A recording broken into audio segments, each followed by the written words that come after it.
अस्सलाम वालेकुम नाज़रीन, पाकिस्तान अदबी फ़ोरम के चैनल ज़िया साबरी में खुश आमदीद। आप देख रहे हैं ज़िया साबरी का नावल ख़ज़ां रसीदा। नाज़रीन, ये वीडियो नावल की 7वीं किस्त है। इससे पहले की तमाम किस्तें हमारे चैनल पर मौजूद हैं। अगर आपने पहली किस्तें नहीं देखी तो हमारे चैनल को सब्सक्राइब कर लें ताकि आइंदा आने वाली तमाम वीडियोज़ का नोटिफिकेशन आपको मिलता रहे। दोस्तों, इससे पहले कि हम नावल की 7वीं किस्त शुरू करें, आपकी सहूलत के लिए गुज़श्ता किस्तों का खुलासा पेश कर रहे हैं। तो मुलाहिज़ा हो गुज़श्ता किस्तों का खुलासा। अज़रा 6 माह बाद मुराद को अचानक बाज़ार में नज़र आई तो वो इसे लेकर करीबी रेस्तरान में चला गया। वहाँ उसने अज़रा को घर वापस आने के लिए कायल करना चाहा, मगर वो हमेशा की तरह इसे शशो पंज में छोड़कर चली गई थी। फिर मुराद ने इसे हर कीमत पर ढूंढकर वापस लाने का तहैया कर लिया और इसी धुन में वो मलीर के इलाके में इसे ढूंढने निकल खड़ा हुआ। बड़ी मुश्किल से उसने अज़रा का सुराग निकाला और इससे मिलने के लिए बंगले पर पहुंच गया। कॉल बेल दबाई तो अज़रा ने इसे वापस जाने का कहा।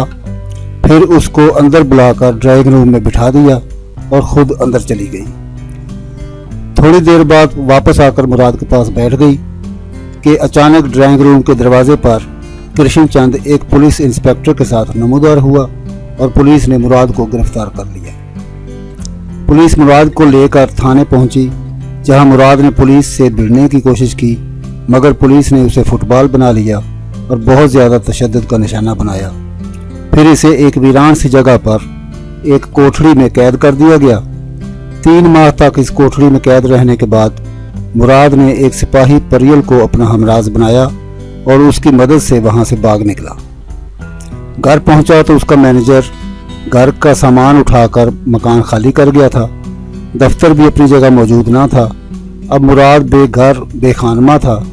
दोस्तों से मदद लेने का इरादा किया तो किसी भी दोस्त ने उसकी मदद ना की और आखिरकार कराची की सड़कों पर बेयारो मददगार घूमते हुए उसने हिम्मत हार दी और खुदकुशी के इरादे से नेटी जेटी के पुल की तरफ रवां हो गया। मुराद समुंदर में छलांग लगाने ही वाला था कि किसी ने इसे कॉलर से पकड़कर पीछे खींच लिया। मुराद ने देखा कि इसके सामने एक खुशपोश शख्स खड़ा है। वो उस शख्स पर पिल पड़ा और अपने दिल की भड़ास निकालने लगा। उस शख्स ने इसे हौसला दिया और बताया कि इसका नाम तारिक हाशमी है और वो एक एडवोकेट है। फिर तारिक हाशमी मुराद को समझा बुझाकर अपने साथ दफ्तर में ले गए। मुराद से उसकी पूरी कहानी सुनी और उससे वादा किया कि वो मुराद को इंसाफ दिलाएंगे। तारिक हाशमी ने मुराद को अपना असिस्टेंट रख लिया और अपने दफ्तर में ही रहाइश भी दे दी। तारिक साहब ने मुराद को साथ ले जाकर थाने में रहमान के खिलाफ FIR दर्ज कराई और हाई कोर्ट में हब्से बेजा और इंसानी हकूक की खिलाफ वर्जी की एक रेट बरखिलाफ इंस्पेक्टर खुर्शीद, कृष्ण चंद और अज़रा दायर कर दी। रेट की समाअत की तारीख में अभी 2 दिन बाकी थे कि कृष्ण चंद का पालतू गुंडा मंसूर रात को तारिक साहब के दफ्तर में पहुंच गया और मुराद को धमकी दी कि अगर उसने कृष्ण चंद के खिलाफ अदालत में बयान दिया तो उसे कत्ल कर दिया जाएगा। केस की समाअत के दिन मुराद तारिक साहब के साथ अदालत पहुंचा और तमाम दास्तान अदालत को सुना दी। मंसूर के खिलाफ भी एक दरखास्त अदालत में जमा करवा दी गई थी।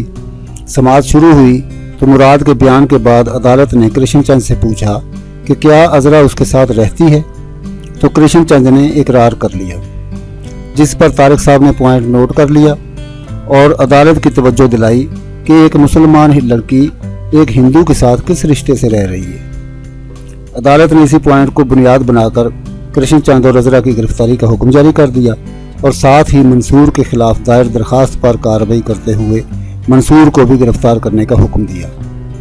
अगली पेशी पर गवाहान तलब किए गए थे, मगर कोई चश्मदीद गवाह मिल नहीं रहा था कि किसी तरह परियल को पता चल गया और वो तारिक साहब के पास पहुंच गया और कहा कि वो इंस्पेक्टर खुर्शीद के खिलाफ गवाही देगा।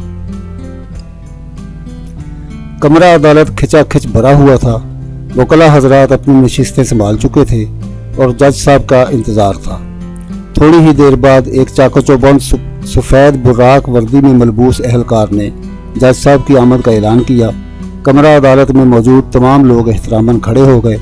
काले जुब्बे में मलबूस एक बावकार शख्सियत अदालत की कुर्सी पर आकर विराजमान हुई। जज साहब के चेहरे से जहानत और संजीदगी टपक रही थी। कनपटियों के बाल सफ़ेद थे और आम तासुर में सख्त गिर शख्सियत मालूम दे रहे थे। मुकदमा की कार्रवाई शुरू हुई और मुराद के गवाहान के बयानात कलमबंद हुए। सबसे पहले होटल के मालिक अफजल का बयान रिकॉर्ड हुआ। उसके बाद ईदी सेंटर के इंचार्ज गुलाम सुकलैन का बयान हुआ। दोनों के बयान से कोई खातिर खा फ़ायदा हासिल न हुआ और कृष्ण चंद, अजरा और इंस्पेक्टर खुर्शीद पूरी तरह मुतमईन थे। मगर जब तीसरे गवाह का नाम पुकारा गया तो उनमें खिलबिली मच गई। परियल का बयान रिकॉर्ड हुआ जिसने तमाम हक़ाइक़ अदालत के सामने रख दिए और परियल का बयान ख़त्म होने पर जज साहब ने ऐलान किया।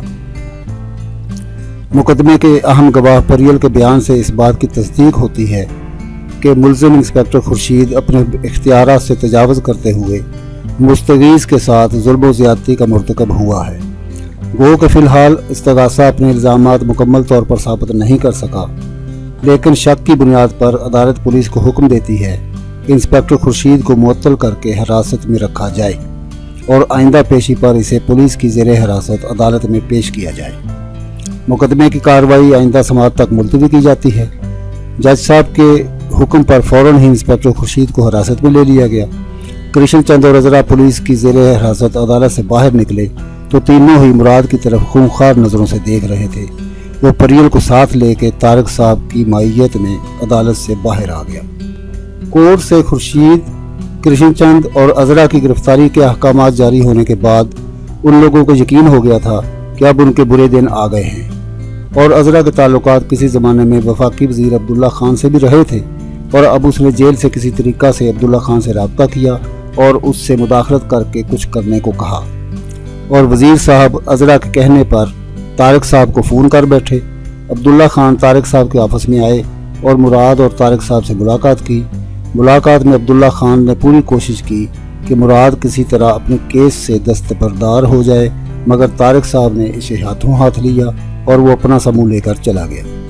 मुराद और तारिक साहब दफ्तर ही में बैठे थे कि फ़ोन की घंटी बज उठी। मुराद ने फ़ोन उठाया। दूसरी तरफ से पूछा गया कि क्या यह तारिक हाशमी एडवोकेट का ऑफिस है। इस बात में जवाब मिलने पर फ़ोन करने वाले ने तारिक साहब से बात करने की ख्वाहिश जाहिर की तो मुराद ने फ़ोन तारिक साहब को दे दिया। उन्होंने कुछ बातें की और फिर कल कोर्ट में मिलने का कहकर फ़ोन बंद कर दिया। फ़ोन बंद करने के बाद तारिक साहब ने मुराद को बताया कि MNA अशफाक का मशा था और तुम्हारे केस के बारे में बात करना चाहता था। मैंने इसे कल कोर्ट में मिलने का कहा है। मुराद ने कहा ठीक है सर, सुबह देखेंगे। और फिर तारिक साहब बोले चलो यार, अब कुछ काम की बात भी हो जाए। तुम कल के केस निकाल कर इनको तरतीब दे लो। अभी जावेद भी आता ही होगा और मैं चैम्बर में हूँ, कुछ केस स्टडी करना है। ये कहकर वो चैम्बर में घुस गए और मुराद अलमारी से मतलूबा केसों की फाइलें निकाल कर टेबल पर रखने लगा। इतने में जावेद भी आ गया। सलाम दुआ के बाद वो चैम्बर में जाकर तारिक साहब से अपने काम के मुतल्लिक हदायत लेने लगा। कुछ ही देर बाद वो चैम्बर से निकला और मुराद से कुछ फाइलें तलब की जो उसने निकाल कर दे दी। फिर वो अपनी सीट पर बैठकर अपने काम में लग गया और मुराद अपनी सीट पर। बाबा निज़ाम स्टूल पर बैठा ऊँघ रहा था। मुराद ने उसे पुकारा तो वो चौंक कर उठा। उसने इसे चाय बनाने का कहा और वो किचन में घुस गया। MNA अशफाक शाह ने कोर्ट में तारिक साहब और मुराद से मुलाकात की और केस के तमाम अखराजात के एवज़ सुलह की पेशकश की, मगर तारिक साहब ने इसे नॉकआउट करके भेज दिया। मंसूर के खिलाफ दरख्वास्त पर कोर्ट में वकला की बहस हुई और अदालत ने मंसूर को 2 साल कैद बामुशक्कत की सज़ा सुना दी। उधर अजरा और कृष्ण की गिरफ्तारी के अहकामात के बाद जब अजरा पुलिस की ज़ेरे हिरासत अदालत से बाहर निकली तो बच्चों की आया नूर जहां सामने खड़ी थी। अजरा ने इसे हिदायत की कि वो इसकी वापसी तक बंगले में बच्चों को साथ लेकर रहे और अपने खामद और बच्चे अली मोहम्मद को भी साथ रख ले, जिस पर नूर जहां बच्चों को साथ लेकर बंगले पर शिफ्ट हो गई। बच्चे अपने बाप से मिलने को बेकरार थे और बार बार नूर जहां को तंग कर रहे थे। बार बार उससे पूछते थे कि पापा घर क्यों नहीं आते, मम्मा उस अंकल के साथ क्यों रहती है। काशिफ बाप से मिलने की जिद करता रहा और नूर जहां बच्चों को बहला फुसला कर चुप कराती रही। تو ناظرین یہ تھا گزشتہ قسطوں کا خلاصہ، اور اب ملاحظہ ہو خزاں رسیدہ کی 7ویں قسط۔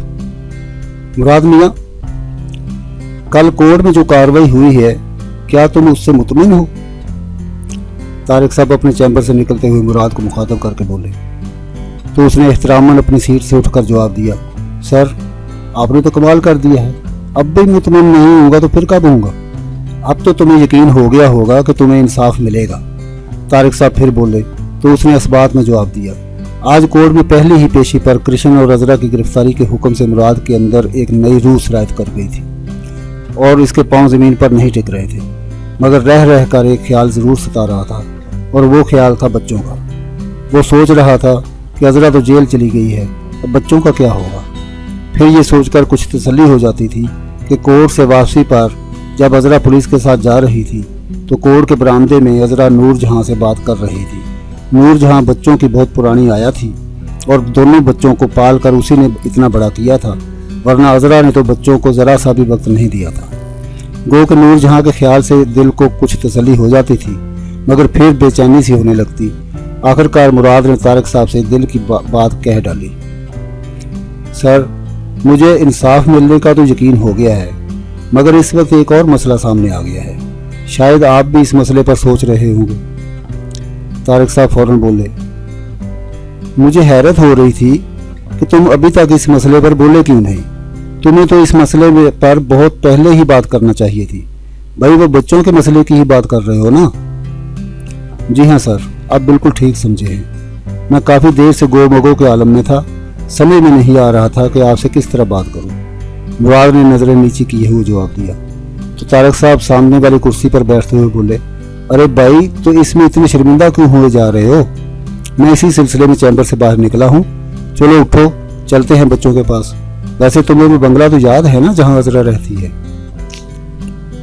مراد نے کرسی سے اٹھتے ہوئے ہاں میں جواب دیا، اور پھر مراد اور طارق صاحب دفتر سے نکل کھڑے ہوئے۔ کچھ ہی دیر بعد وہ منیر کے علاقے میں داخل ہو چکے تھے۔ طارق صاحب ڈرائیونگ کر رہے تھے اور مراد ان کو راستہ بتاتا جا رہا تھا۔ اتنے میں وہ منزل مقصود تک پہنچ چکے تھے۔ مراد نے گاڑی رکوائی، نیچے اتر کر بنگلے کی کال بیل بجائی تو تھوڑی ہی دیر بعد رمضان گیٹ پر نمودار ہوا، جسے دیکھ کر مراد سمجھ گیا کہ نور جہاں اپنی فیملی سمیت بنگلے میں شفٹ ہو چکی ہے۔ رمضان نے اسے دیکھتے ہی سلوٹ جھاڑا اور مراد نے طارق صاحب کو گاڑی سے اترنے کا اشارہ کیا۔ وہ لوگ بنگلے کے اندر داخل ہوئے تو سامنے ہی لان میں کمل اور کاشف علی محمد کے ساتھ کھیل رہے تھے۔ جیسے ہی ان کی نظر مراد پر پڑی تو دونوں پاپا پاپا کہتے ہوئے دوڑے اور آ کر باپ سے لپٹ گئے۔ کاشف تو مراد کے سینے سے لگ کر روئے جا رہا تھا، جبکہ کمل شکوے کیے جا رہی تھی۔ کمل شروع سے ہی بہت باطنی واقع ہوئی تھی اور کاشف نے بہت حساس طبیعت پائی تھی۔ وہ گو کہ بہت چھوٹا تھا، مگر ہر چیز بڑی اچھی طرح محسوس کرتا تھا۔ اس وقت اس کا مراد سے ملنے کا انداز بتا رہا تھا کہ اس نے مراد کی کمی کو بڑی شدت سے محسوس کیا تھا، جبکہ کمل نے اتنا زیادہ اثر نہیں لیا۔ کافی دیر تک مراد وہیں لان میں بیٹھا دونوں بچوں کو اپنے ساتھ لپٹا کر پیار کرتا رہا۔ کاشف کو پیار کر کے اسے چپ کرایا اور پھر رمضان انہیں لے کر اندر کمرے میں آ گیا۔ رمضان نے بتایا کہ نور جہاں عذرا سے ملاقات کرنے جیل گئی ہے، اور باقی ساری باتیں جو کورٹ سے لے کر اب تک ہوئی تھی اس نے مراد کے گوش گزار کرنا شروع کر دی۔ آخر میں اس نے بتایا کہ ہم تو خود آپ کو تلاش کرنے جانے والے تھے، آپ کے اس جھگڑے میں بچوں پر ظلم ہو رہا ہے، دیکھا ہے آپ نے خاص طور پر کاشف کا کیا حال ہے آپ کے بغیر۔ کاشف ابھی تک باپ کے ساتھ چپٹا ہوا تھا۔ طارق صاحب مراد اور بچوں کو بغور دیکھ رہے تھے اور نہ جانے کیا سوچ رہے تھے۔ رمضان نے علی محمد کو آواز دی اور چائے وغیرہ کا بندوبست کرنے کو کہا۔ علی محمد جانے لگا تو مراد نے اسے روک لیا، اپنی جیب سے 100 کا نوٹ نکال کر اس کو دیتے ہوئے کہا کہ بازار سے کچھ بسکٹ اور پھل وغیرہ لے آئے۔ وہ بازار چلا گیا اور رمضان مراد کی غیر موجودگی کے قصے سناتا رہا۔ رمضان سے مراد کو کافی باتیں معلوم ہو رہی تھی جو اس کے کام کی تھی۔ اس کی باتوں سے ظاہر ہو رہا تھا کہ وہ عذرا کے کرشن کے ساتھ رہنے کے فیصلے سے ناخوش ہے اور وہ چاہتا ہے کہ مراد بچوں کے پاس لوٹ آئے۔ مراد نے اپنی صفائی پیش کی کہ میں تو عذرا کو چھوڑ کر نہیں گیا تھا، وہ خود ہی مجھے چھوڑ کر دربدر ہو رہی ہے اور مجھے بھی نہ جانے کس کس عذاب میں دوچار کیا ہے۔ اس نے اپنے کاروباری نقصان کے بارے میں بھی رمضان کو بتایا اور پھر اپنی ساری داستان طارق صاحب سے ملاقات اور اس کے بعد کے سارے حالات اس کو بتائے۔ رمضان اب مراد کا ملازم نہیں بلکہ گھر کا فرد بن چکا تھا، کیونکہ اب ان دونوں میاں بیوی سے مراد کی زندگی کا کوئی پہلو پوشیدہ نہیں تھا۔ وہ لوگ عذرا کے کردار اور مراد کے ساتھ ہونے والے تمام مظالم سے آگاہ تھے، اس لیے مراد ان کے ساتھ کھل کر بات کر رہا تھا۔ رمضان نے تمام حالات بغور سنے، بہت افسوس کا اظہار کیا اور پھر اچانک جذباتی سے انداز میں بولا، صاحب چھوٹا منہ بڑی بات، آپ نے نہ جانے اتنا کچھ کیسے برداشت کر لیا۔ بہرحال میں تو اب بھی کہتا ہوں کہ طلاق دے کر فارغ کریں، کیوں اپنی جان کو روک لگا رکھا ہے۔ مراد اس کی بات سن کر ہوں ہاں کر کے رہ گیا، کوئی واضح جواب نہیں دیا، کیونکہ وہ ابھی اس سلسلے میں کوئی حتمی فیصلہ نہیں کر پایا تھا۔ وہ باتیں کر ہی رہے تھے کہ علی محمد ٹرے میں فروٹ سجا کر لے آیا۔ مراد نے اپنے ہاتھوں سے بچوں کو فروٹ کھلایا۔ ایک عرصے کے بعد پدرانہ شفقت کے مظاہرے کا موقع مل رہا تھا اور بچوں کو بھی باپ کا پیار طویل عرصے بعد ملا تھا۔ پھر علی محمد چائے بھی بنا لایا تھا۔ ابھی وہ چائے پی ہی رہے تھے کہ نور جہاں بھی آ گئی۔ اس نے آتے ہی مراد کو سامنے دیکھا تو بررائی ہوئی سی آواز میں اسے سلام کیا اور قریب ہی بیٹھ کر حسب عادت اپنی نہ ختم ہونے والے گفتگو شروع کر دی۔ رمضان نے اسے ٹوکا، میں ساری بات صاحب کو بتا چکا ہوں، اب تو خام خواہ ہمیں ہلکان مت ہو، جاؤ کھانے وغیرہ کا بندوبست کرو۔ ارے تو کیوں مرا جا رہا ہے؟ اتنی دیر کے بعد تو صاحب سے ملاقات ہوئی، اب کیا ان سے دکھ سکھ کی دو بات بھی نہ کروں؟ تو چپ رہ۔ نور جہاں نے رمضان کو ڈانٹ دیا۔ ان دونوں میاں بیوی کی تو تکار والی گفتگو سن کر مراد کو بہت مزہ آتا تھا، آج بھی اسے اچھا لگ رہا تھا۔ ان کی اس میٹھی میٹھی تکرار میں بھی بلا کی اپنائیت ہوتی تھی۔ رمضان کے 2-3 بار کہنے پر آخر کار نور جہاں نے ہتھیار ڈال ہی دیے اور اٹھ کر کچن کی جانب چل دی۔ میزبان کچن میں مصروف ہو گئے تو مراد طارق صاحب کو ساتھ لے کر باہر لان میں آ بیٹھا۔ قبل اور کاشف بھی ساتھ ہی باہر آ گئے۔ وہ دونوں گھاس پر کھیلنے لگے اور مراد اور طارق صاحب آئندہ حالات پر غور کرنے لگے۔ طارق صاحب نے خیال ظاہر کیا کہ اب بچے مراد سے دوبارہ جدا ہونا کبھی بھی گوارا نہیں کریں گے اور اب ہمارا یہاں سے واپس جانا بھی ایک مسئلہ ہے۔ مراد نے ان کے خیال کی تصدیق کی۔ پھر جیسا کہ نور جہاں نے بتایا تھا کہ کرشن کا بھائی پرسرام بھی یہاں آ چکا تھا اور اس کو سارے کیس کی خبر مل چکی تھی، اس لیے اس کی دوبارہ یہاں آمد بھی متوقع تھی اور وہ کبھی بھی مراد کو اب وجود وہاں برداشت نہ کرتا۔ اسی طرح کے مختلف موضوعات پر وہ تبادلہ خیال کرتے رہے۔ اسی ادھیڑ بن میں کافی وقت گزر گیا۔ مراد نے کلائی پر نظر ڈالی تو رات کے 10 بج رہے تھے، مگر بچے ابھی تک کھیل میں مصروف تھے۔ اتنے میں علی محمد نے آ کر کھانا لگنے کی اطلاع دی تو سب اندر آ گئے۔ ڈائننگ ٹیبل سجی سجائی نظر انتظار کر رہی تھی، بھوک بھی خوب چمک اٹھی تھی، بس وہ کھانے پر ٹوٹ پڑے، خوب سیر ہو کر کھانا کھایا۔ اتنے میں 11 بج چکے تھے۔ مراد نے دونوں بچوں کو ساتھ لیا اور بیڈ روم میں آ گیا۔ نیند زور پکڑ چکی تھی، اس لیے ان کو سنانے میں زیادہ دقت نہ ہوئی۔ چند ہی لمحوں میں وہ دونوں بچے نیند کی آغوش میں پہنچ گئے تو مراد بیڈ روم سے نکلا۔ وقت کافی ہو چکا تھا، اس لیے اب انہوں نے واپسی کی ٹھانی۔ واپسی سے پہلے مراد نے رمضان اور علی محمد کو دفتر کا پتہ اچھی طرح سمجھایا، فون نمبر وغیرہ ان کو دیا، بنگلے کا فون نمبر لیا اور ان کو ہدایت کی کہ وہ فی الحال اس کی یہاں آمد کا ذکر کسی سے نہ کریں۔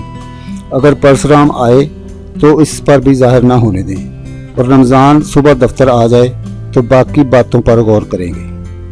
اس طرح کی ہدایات دے کر مراد اور طارق صاحب واپس دفتر کی طرف روانہ ہو گئے۔ طارق صاحب نے مراد کو دفتر کے پاس اتارا اور خود گھر کو چل دیے۔ راستے میں انہوں نے مراد سے کہا کہ کل چھٹی ہے، میں دفتر آ جاؤں گا اور مل کر کوئی مناسب فیصلہ کریں گے۔ اس نے حامی بھر لی۔ اگلے روز اتوار تھا، دفتروں میں چھٹی تھی۔ مراد بھی صبح دیر سے سو کر اٹھا، نہا دھو کر ناشتہ کیا اور اپنی ٹیبل پر آ بیٹھا۔ معاملات اتنے الجھ گئے تھے کہ اب اس کا دماغ بھی سوچ سوچ کر شل ہوا جا رہا تھا۔ کیسا اچھا کاروبار تھا اور اب کیا ہو گیا تھا۔ رحمان ایک اچھا اسسٹنٹ اور ایماندار آدمی تھا، نہ جانے کیوں اس نے فراڈ کیا تھا اور دفتر اور گھر کے سامان سمیت غائب ہو گیا تھا۔ اس کی یہ حرکت مراد کی سمجھ سے بالاتر تھی، کیونکہ رحمان اس کے پاس پچھلے 10 برس سے کام کر رہا تھا اور اپنے فرائض بڑی ایمانداری اور محنت سے بچا لاتا تھا۔ وہ سوچ بھی نہیں سکتا تھا کہ اس جیسے آدمی کا ایمان بھی خراب ہو سکتا ہے۔ ابھی مراد اسی دیڑبن میں تھا کہ فون کی گھنٹی بجی۔ وہ اپنے خیالات سے چونکا اور ریسیور اٹھا لیا۔ دوسری طرف انسپکٹر باجوہ تھا۔ اس نے طارق صاحب کا دریافت کیا تو اس نے بتایا کہ آج چھٹی ہے اور وہ دفتر نہیں آئے۔ اس نے پوچھا کہ آپ کون بول رہے ہیں؟ तो मुराद के बताने पर फौरन ही कुछ मुअद्दब सा हो गया और बोला, मुराद साहब मुबारक हो आपको, आपका मुलजिम पकड़ा गया है, आप फौरन तारिक साहब को साथ लेकर थाने आ जाएं। क्या, रहमान गिरफ्तार हो गया है? बहुत खूब। मुराद हैरत व मुसर्रत के मिले जुले जज्बात के साथ बोला, जी हाँ जनाब, मैंने अपना फर्ज अदा कर दिया है, आप फौरन थाने आ जाएं। दूसरी तरफ से जवाब मिला और खुदा हाफिज कहकर सिलसिला मुनक़ता कर दिया गया। मुराद ने फौरन ही तारिक साहब के घर का नंबर डायल किया और उनको इतला दी। वो भी ये बात सुनकर खिल उठे और बोले, तुम तैयार हो जाओ, मैं अभी पहुंच रहा हूं। मुराद के पांव जमीन पर नहीं टिक रहे थे और वो बेचैनी से तारिक साहब का इंतजार करने लगा। थोड़ी ही देर बाद तारिक साहब आ पहुंचे। मुराद की बातें खिली देखकर उन्होंने उसे मुबारकबाद दी और बोले, चलो मियाँ चलें, आज तुम्हारे रहमान साहब का भी दीदार कर लें। और वो बिला ताखीर थाने के लिए रवाना हो गए। थाने पहुंचे तो बाजवा साहब उनका ही इंतजार कर रहे थे। वो जैसे ही इनके दफ्तर में दाखिल हुए, उन्होंने उठकर दोनों से मुसाफा किया और कुर्सियां पेश की। वो बैठ गए तो बाजवा साहब ने बेल बजाकर कांस्टेबल को हुक्म दिया कि वह रहमान को लेकर आए। कुछ ही देर बाद रहमान सामने खड़ा था। मुराद पर नजर पड़ते ही वो इसके साथ लिपट गया। सर, आप कहाँ चले गए थे? सर, मैंने आपको बहुत ढूंढा। सर, मैं बेईमान नहीं हूँ सर, मैंने आपके साथ कोई फ्रॉड नहीं किया, मैंने तो आपका सामान और कारोबार संभाल कर रखा हुआ है। रहमान लजाजत और खुशी और गम के मिले जुले तासुरात के साथ कह रहा था। मुराद ने इसे खुद से अलग किया और उसे कुर्सी पर बैठने को कहा। फिर वो इंस्पेक्टर बाजवा से मुखातिब हुआ, इंस्पेक्टर, आपको ये कहाँ मिला? मुराद साहब, हमने इसे नॉर्थ कराची के इलाके से गिरफ्तार किया है, वहाँ ये एक बंगले में मुकीम है, इंस्पेक्टर ने बताया और बात जारी रखते हुए कहा, इसका कहना है कि इसने कोई फ्रॉड नहीं किया, बल्कि इसने तो आपके नमक का हक अदा किया है और ऐसी एडवर्टाइजर्स के दफ्तर और आपके घर का तमाम सामान अमानतन महफूज है। हालात ऐसे हो गए थे कि इसे वहाँ से मुंतकिल होना पड़ा। इस पर तारिक साहब ने रहमान को मुखातब किया, ऐसी क्या क़यामत आन पड़ी थी तुम पर कि तुम दफ्तर और घर दोनों ही खाली करके रुपोश हो गए? जिस दिन आप दोपहर को दफ्तर से यह कह कर गए थे कि मैं थोड़ी देर में वापस आता हूँ, उसके बाद मुझे आज आपकी शक्ल नजर आ रही है। रहमान ने तारिक साहब के बजाय बराह रास्त मुराद से मुखातब होते अपनी कहानी सुनाना शुरू की। मैं उस दिन शाम को देर तक दफ्तर में आपका इंतजार करता रहा, मगर आप नहीं आए। कुछ चेक भी साइन करना थे, मगर आप दूसरे दिन भी दफ्तर नहीं आए तो मैं परेशान हो गया। मैं उसी रात को आपके घर पर गया ताकि आपसे चेक भी साइन करवा लूं और आपकी गैर हाजिरी का सबब भी दरियाफ्त कर सकूं, मगर जब मैं आपके घर पहुंचा तो वहां भी ताला लगा हुआ था। आपके मोबाइल पर ट्राई करता रहा, मगर वो भी नहीं मिल रहा था। इसी तरह दिन पर दिन गुजरते गए और आप दफ्तर नहीं आए। जब एक हफ्ता ऐसे ही गुजर गया तो मेरी परेशानी अपनी इंतहा को पहुंच गई। तब मैंने अपनी बेगम से भी इस बारे में बात की तो वो भी परेशान हो गई। हम दोनों मियाँ बीवी घर पर बैठे इस सिलसिले में मशवरा कर रहे थे कि सुबह हमें थाने जाकर आपकी गुमशुदगी की रिपोर्ट दर्ज कराना चाहिए। सुबह मैं दफ्तर पहुंचा तो मेरे जाने से पहले ही अजरा बेगम दफ्तर में मौजूद थी। उन्होंने आपके कैबिन पर कब्जा जमा रखा था और आपकी सेक्रेटरी को कुछ हिदायत दे रही थी। मैं दफ्तर पहुंचा तो मुझे स्टाफ ने बताया कि बेगम साहिबा आई हुई हैं और साहब के कमरे में बैठी हैं। मैं फ़ौरन आपके कैबिन की तरफ बढ़ा और दरवाज़ा खोलकर अंदर दाखिल हुआ तो बेगम साहिबा आपकी कुर्सी पर विराजमान थी और उनके सामने एक मोटा ताज़ा शख्स बैठा था। मुझ पर नज़र पड़ते ही बेगम साहिबा ने मुझे मुखातब किया, आइए रहमान साहब, मैं आप ही का इंतज़ार कर रही थी, आइए बैठें। मैं कुर्सी पर बैठ गया तो बेगम साहिबा ने कहना शुरू किया, रहमान साहब, मुराद साहब लाहौर चले गए हैं और मुझसे कह गए हैं कि ये दफ्तर मैं संभालूं और वो लाहौर में दफ्तर बना रहे हैं, इसलिए आज से इस दफ्तर में मैं ही रहूंगी। आप तमाम कारोबार हस्बे मामूल देखते रहें और चेक वगैरह मैं साइन किया करूंगी। मैंने बरजस्ता इनसे कहा कि बेगम साहिबा, लेकिन साहब अचानक बिला इतला लाहौर क्यों चले गए हैं? कम अज़ कम मुझे तो बताना ही चाहिए था। और दूसरी बात यह कि मैं मुराद साहब के कहने या इनके हुक्म के बगैर किसी को भी दफ्तर के मामलात में दखल अंदाजी की इजाज़त नहीं दे सकता। उन्होंने मुझ पर बहुत एतमाद किया है और पूरा कारोबार मेरे सुपुर्द कर रखा है, लिहाजा आप मेरी फ़ोन पर उनसे बात करवा दें। अगर वो कहेंगे तो मैं दफ्तर आपके हवाले कर दूंगा, इससे पहले हरगिज़ नहीं। इस पर बेगम साहिबा गुस्से में आ गई और उन्होंने मुझे बुरा भला कहा और मैंने भी उनसे कह दिया कि मैं अच्छी तरह जानता हूं कि आपने मुराद साहब के साथ क्या सलूक किया है।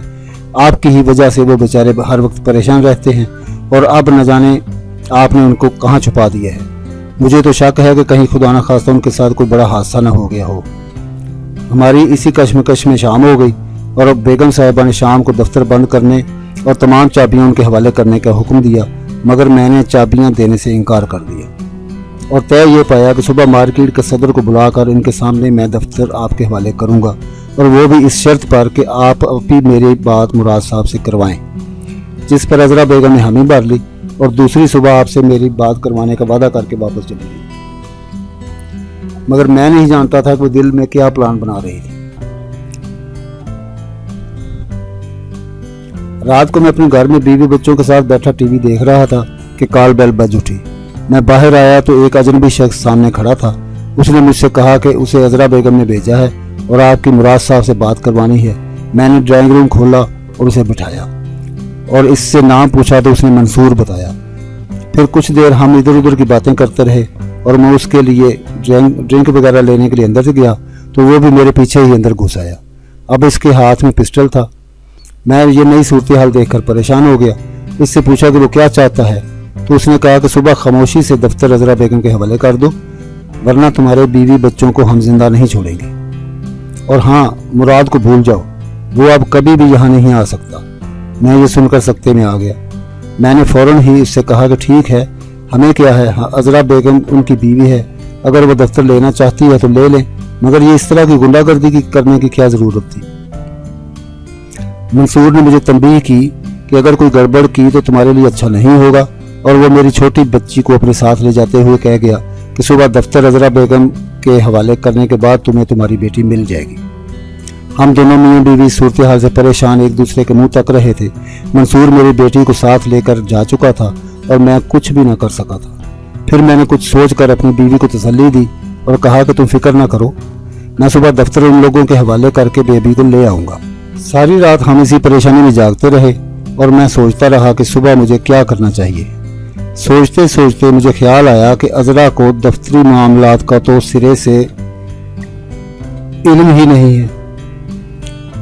अगर वो दफ्तर चलाना चाहती है तो मेरी मदद के बगैर नहीं चला सकती, या कोई दूसरा मैनेजर रखेगी, मगर फौरी तौर पर दूसरा मैनेजर रखना भी मुश्किल बात है।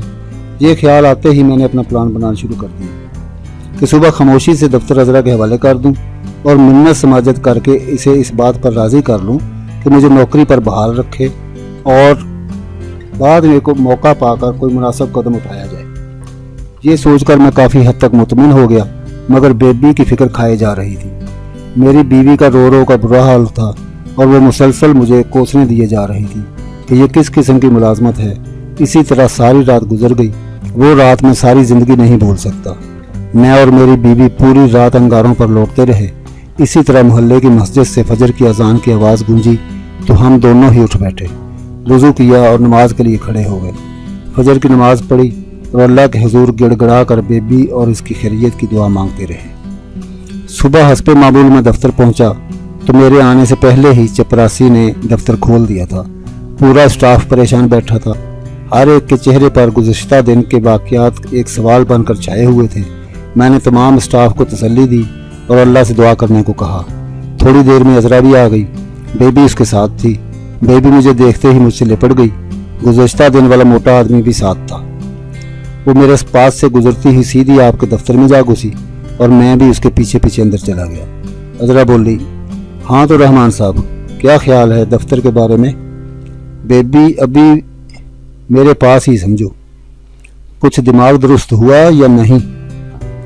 मैंने होशियारी से काम लेते हुए फौरन उसके पांव पकड़ लिए और बोला, बेगम साहिबा, मुझे माफ़ कर दी। हम तो मुलाजम लोग हैं, आप क्या और साहब क्या, दफ्तर आपका है, मगर प्लीज़ हमें बेरोज़गार न कीजिएगा। हम आपके बाजू बनकर आपके साथ काम करेंगे। बाकी आपका मियाँ बीवी का मामला है, हमें उससे क्या लेना देना। गुड, अजरा बोली, चलो ठीक है, उठो और कुर्सी पर बैठो। मैं उठकर कुर्सी पर बैठ गया और फिर बड़े अच्छे माहौल में मैंने दफ्तर के तमाम मामलात अजरा के सुपुर्द कर दिए। जिसके बाद तमाम स्टाफ की मीटिंग बुलाई गई। इसमें अजरा ने ऐलान किया कि जो भी जाना चाहता है जा सकता है और जो काम करना चाहता है खुशी से कर सकता है, मगर अगर किसी ने भी कोई गड़बड़ करने की कोशिश की तो उसका अंजाम बुरा होगा। और आज के बाद मुराद को भूल जाओ, आज के बाद इस कंपनी के मालिक मैं हूँ, वगैरह वगैरह। मैंने हालात तब्दील होते देखकर सुकून का सांस लिया और अजरा से इजाज़त लेकर बेबी को घर छोड़ने चला गया। फिर हस्बे मामूल काम चलता रहा। अजरा और उसका साथी, जिसका नाम आज तक मुझे मालूम नहीं हो सका, छोटे कद का फरबा अंदाम शख्स था। रंगत गोरी थी और सिंधी लहजे में बात करता था। रोज़ाना दफ्तर आकर आपके कैबिन में बैठ जाते और पूरा दिन दफ्तर में गुजार कर चले जाते। कुछ दिन गुजरने के बाद शायद अजरा को मुझ पर यकीन आ गया था कि अब मैं कोई गड़बड़ नहीं करूँगा, और अजरा ने मेरे साथ ये हर किस्म की कारोबारी गुफ्तगू करना शुरू कर दी और मुझे एतमाद में लेने लगी। बस यही वक्त था मुझे अपना काम दिखाने का। मुराद साहब, मैंने आपका नमक खाया है और मैं जानता था कि इस औरत ने आपके साथ कोई गड़बड़ की है और अब कारोबार पर कब्जा जमा रही है, इसलिए मैं तो मौका की ताड़ में था। मैंने सोच समझ कर एक प्लान बनाया और जगह की तलाश करने लगा। चंद ही दिनों बाद मुझे नार्थ कराची में मेरे मतलब का बंगला किराया पर मिल गया।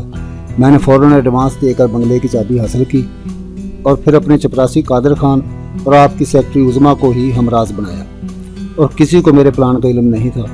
बस एक इतवार के दिन शाम के बाद प्लान के मुताबिक मैंने दफ्तर और आपके घर का सारा सामान उठाया और बंगले में शिफ्ट हो गया और साथ ही अपना मकान भी खाली कर दिया। उस दिन से आज तक मैं नार्थ कराची के इस बंगले में मुकीम हूँ। आपका तमाम सामान अब भी इस बंगले में महफूज पड़ा है।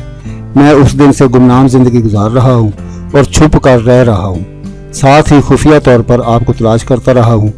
मैंने तो आपके नमक का हक अदा किया है और एक बाइज्जत रोजगार को छोड़कर छुप छुपा कर चोरों की तरह मेहनत मजदूरी करके अपना घर चला रहा हूँ और आपके तमाम सामान की हिफाजत कर रहा हूँ।